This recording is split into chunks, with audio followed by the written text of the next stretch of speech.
Personal branding is a trust accelerator. People get to see, the real you. What are you like off social media? What are you like in person? How knowledgeable are you? It really showcased that you engage in your brand and that you can help other people.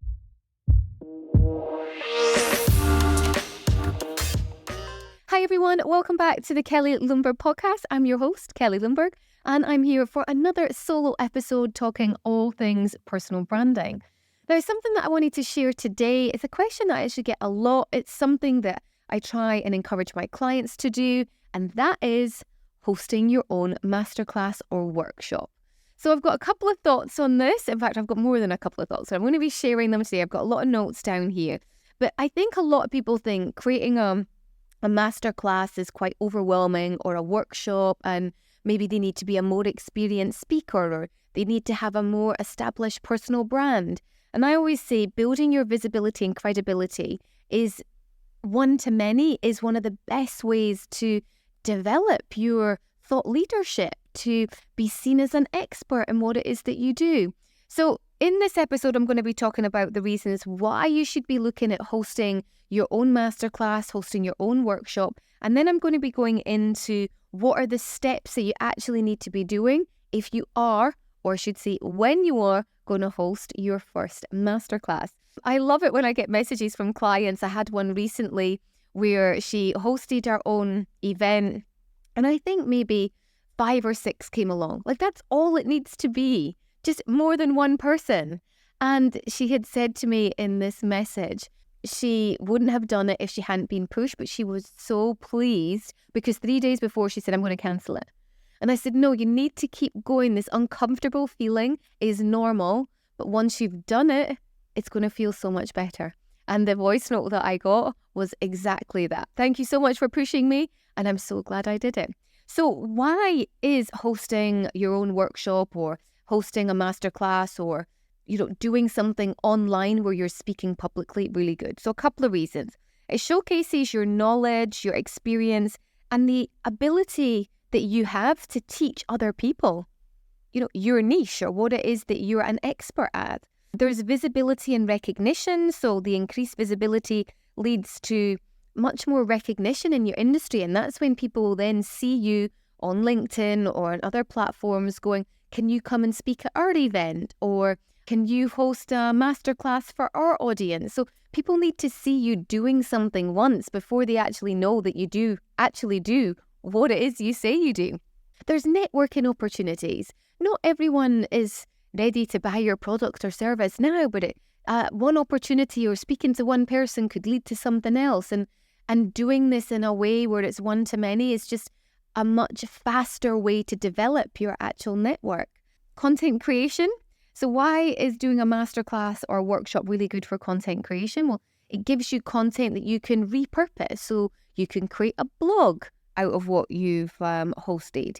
You can create individual posts on social media platforms, or it could be for other marketing materials to talk about things that you've actually completed or achieved or helped someone else. Hosting and participating in masterclasses, I really believe, also sets you apart from your competition. Lots of people say they'll host a masterclass or they'll host a workshop, but they never get around to doing it.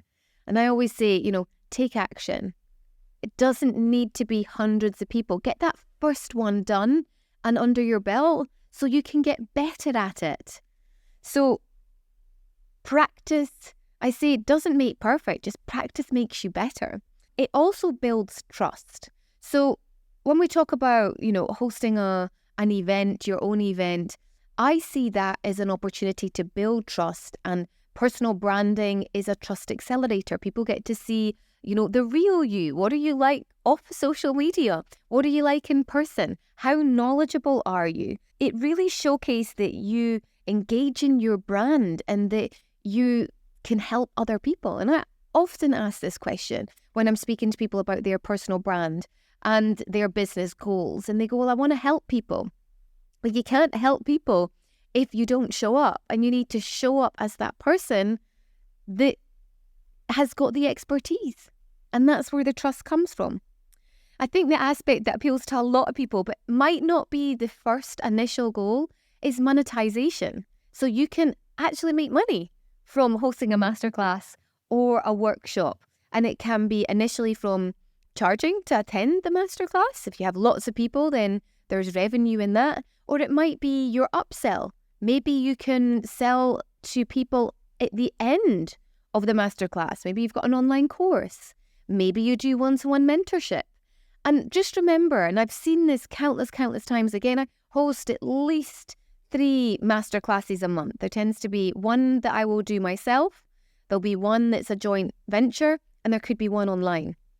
And what I find is that maybe some people who attend in 1 month then maybe become a client 2 months down the line or 3 months down the line. So there's monetization, not just on the day, but potentially down the line as well. There's also the chance for you to get better at public speaking. So a lot of people, when they go, okay, I'm going to host one, go, well, I want to host a webinar online and I want to make this an evergreen straight away. And whilst that is an option that you can do, I always think that you need to practice. So I've been doing the same workshop or the same masterclass, you could say, for the past 2 years. And honestly, from when it first started to where it is now, like there's no comparison. The stories, the delivery, the value, just by getting one keynote, one presentation, so good that it then becomes supernatural to actually monetize that as well. So that's what I think the big piece is, and why I do it is because you become a better communicator. And that's a better communicator with clients, in your career, just every way, shape or form. Practicing that skill of public speaking communication just makes things so much better. So what are the things you need to do once you've decided, right, I'm convinced now, I've listened to Kelly and I want to actually go ahead and host my own masterclass or workshop? So I have more than 10 steps here for you. So if you're listening to this while driving, come back and write them down, or listen to it and come back and jot them down. So first of all, you want to define your expertise and the topic you're going to do. Now, you could have multiple topics that you talk about. I'd pick one key one and get really good at that. Okay, so identify your area of expertise. What are you going to teach? And make sure it aligns with the product or service that potentially you're going to offer, or that aligns with your interests too. Get really clear learning objectives. So one of the things in my masterclass that I do is I talk about 7 clear pillars. And I share them a lot. What are your clear pillars that you're going to teach? Or what are the outcomes or the learning objectives that those that are attending are going to get out of this masterclass? Then you want to choose a format. So is the format going to be in person? Is it going to be online? Is it going to be a combination of both? Or could it be something that it's like an Instagram live or a LinkedIn live, and you can record it and then repurpose it, which is another idea as well. So choose a format that suits you. But again, what I would always say is practice, and find the difference between doing online. Online is great because you can get such a greater reach from that, but also doing in person, the engagement, wow, that really helps you understand and establish where the content's lying, what piece works really well, what do people resonate with, where do people laugh, where do people go and have their aha moment. And I find online doesn't always allow me to do that. So that's why I tend to offer both in a month. Then you want to select a date and time. So when works for the majority of your audience? It's really hard to be able to cater for every single time geographically. So you've got to really think, where is my audience, or where do I want to build my audience? Are you looking at Australia? Are you looking at the Middle East? Are you looking at the UK? Are you thinking of America? Where's your target audience? And then set something, and just know you're never going to please everyone. So I've found something that personally works for me here, but I've also done evenings, I've done daytimes. I just keep trying because I think it's always going to appeal to different people as well. And then look at choosing the platform that you're going to use. Is it going to be Zoom? For years, I use GoToWebinar, but Zoom is probably one of the easiest. It might be a Google Meets.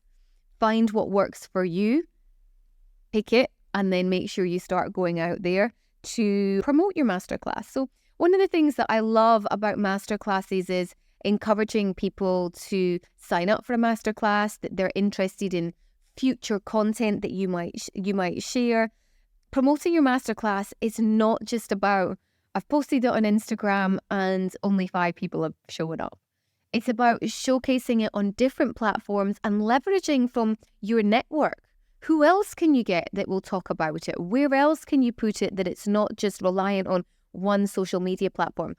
But you might want to do that and then put some money behind it, maybe some ads, spend so more people see it, but just make sure that you've got the ability to be able to collect an email address so that if they don't attend, you can actually market to them afterwards and say, hey, sorry I missed you, but here's the replay and here's the offer or something if you want to hold it for 12 or 24 hours after that as well. You might want to promote it in your newsletter. This is something I do, and I can see when I post it on social media, I can see when it goes out in my newsletter, and I can see when it goes out on my website. There's a number of different platforms that I'll use to put it out on as well. But just a note on that in terms of if you are doing it online, I do find that there can be a 50% dropout rate. Some people will say it's a 30%, but I would always say you want to have more people registered because there will be a level of people that drop up. There's just less of a commitment. And I find when it's in person, I don't have any of that. I'd say pretty much 100% show up rate. So bear that in mind in terms of who your audience is, where it is, and be mindful on the numbers of that as well. Then you want to create your content. So get a really nice kind of PowerPoint created or a keynote or something that's visual. Are you just going to be doing the talking? Have you got props to back that up with as well? Any materials, exercises you want them to do? At the end of my masterclass online specifically, those who book in for a call with me specifically actually get a brand audit checklist. So that entices them to actually book in for a call. So that could be something you might to think about as well. How are people going to register and pay? So is it a landing page that I mentioned about collecting your email addresses? Are you going to charge for it or is it going to be free? There's pros and cons to both as well. Then when it comes to the technical setup, do a practice. Okay, if this is your first time, practice it. Get a friend to be online and set up a mock one. If you're doing it live, make sure you go to the venue first and that you have everything that you need. I've actually done a YouTube video on this where I've got my speaker kit and everything I take with me, regardless of I'm going to a hotel room, a big event, or it's something that it's in my own office. I have my own clicker.